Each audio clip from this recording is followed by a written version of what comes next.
பிரைஸ்தலாம். நம்முடைய பிதாவாகிய தேவனாலும் கர்த்தராகிய இயேசு கிறிஸ்துவினால் உங்களுக்கு கிருபையும் சமாதானம் பெருகுவதாக. நாளிலும் கூட நமக்கு ஜீவனை தந்ததும் அல்லாமல் தயையும் பாராட்டினார் அல்லவா? அவரை துதிக்கலாமா? என்னை காண்பவரே, என்னை காண்பவரே, தீனம் காப்பவரே, ஆராய்ந்து அறிந்திருக்கின்றே, சுற்றி சுற்றி சூழ்ந்திருக்கின்றே,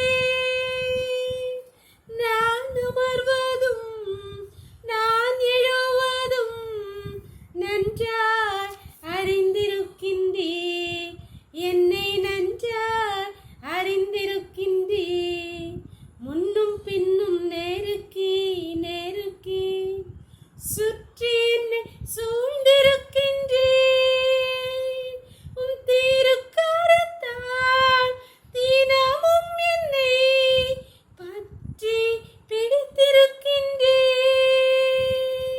நன்றி ராஜா ஈசு ராஜா, நன்றி ராஜா ஈசு ராஜா, என்னை காண்பவரே, தினம் காப்பவரே, ஆராய்ந்து அறிந்திருக்கின்றே, சுற்றி சுற்றி சூழ்ந்திருக்கின்றே, ஆராய்ந்து அறிந்திருக்கின்றே, சுற்றி சுற்றி சூழ்ந்திருக்கின்றே, நான் அமர்வதும் நான் எழுவதும் நன்றாய் அறிந்திருக்கின்றே, என்னை நன்றாய் அறிந்திருக்கின்றே.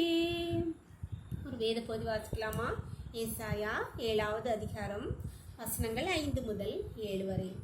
நாம் யூதாவுக்கு விரோதமாய் போய் அதை நெருக்கி அதை நமக்குள்ளே பங்கிட்டு கொண்டு அதற்கு தபேயாவின் குமார் நீ ராஜாவாக ஏற்படுத்துவோம் என்று சொன்னது நிமித்தம் நீ பயப்படாமல் அமர்ந்திருக்க பார். அந்த 2 புகைகிற கொல்லிக்கட்டைகளாகிய சீரியரோடை வந்த ரேத்சீனும் ரெமலியாவின் மகனும் கொண்ட உக்கிர கோபத்து நிமித்தம் உன் இருதயம் துவள வேண்டாம்.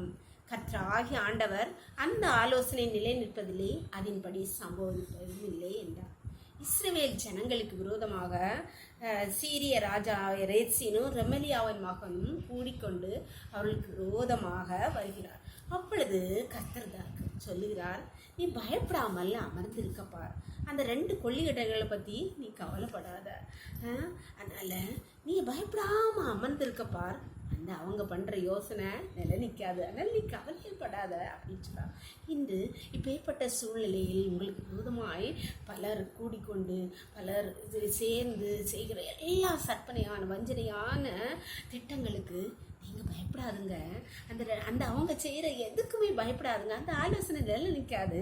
நீ பயப்படாமல் என்னச்சே அமர்ந்திருன்னு சொல்லுகிறார் கர்த்தர். உங்களோடு தான் சொல்லுகிறார்.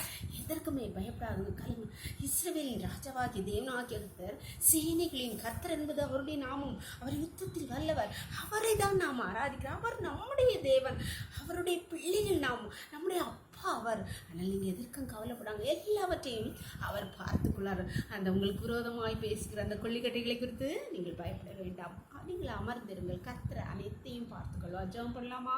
எங்களை நேசிக்கிறீங்க அன்பின் தகப்பனே, நாளை எங்களுக்கு வாய் தந்தீங்களேப்பா, கொடா கொடி நன்றியப்பா. நாளிலும் கூட காலை முதல் இம்மட்டுமா உங்களுடைய தயவுள்ள கரம், உங்கள் கிருபை எங்களை தாங்கினதேப்பா. நன்றி நன்றி நன்றியப்பா. இப்பொழுது மடியாளோடு இணைந்திருக்கிற ஒவ்வொரு பிள்ளைகளும் கருத்தில் தெரியுமாப்பா, உடைய பிள்ளைகளுக்கு விரோதமாய் அப்பா சத்ருவினாலும் மனிதர்களாலும் உருவாக்கப்படுகிற எல்லா ஆயுதங்களை கண்டு பகிர்ந்து போயிருக்கிற, கலங்கி போயிருக்கிற பிள்ளைகளை பார்த்து நீ பயப்படாத, நீ அமர்ந்துறன்னு சொன்னீங்களேப்பா. நன்றியப்பா. உடைய வார்த்தைகளை நம்பி பிடித்துக் கொள்கிற ஒவ்வொரு பிள்ளைகளுக்கும் கர்த்தாவே உங்கள் கிருபை, சேனைகளின் தேவனாகிய கர்த்தர் என்பது உடைய நாமம் என்பதை நீர் விளங்க பண்ணுங்கப்பா. யுத்தத்தில் வல்லமுள்ளவர், ஜெய கொடியுடையவர் என்பதை நீர் ஒவ்வொரு பிள்ளைகளுடைய வாழ்க்கையிலும் விளங்க பண்ணுவீராக. மகிமை கனம் எல்லாம் ஒருவருக்கே செலுத்துகிறோம். இயேசுவின் மூலம் ஜெபங்களின் நல்ல தந்தையே, ஆமென். God bless you. கர்த்தர் உங்களை ஆசீர்வதிப்பாராக. ஆமென்.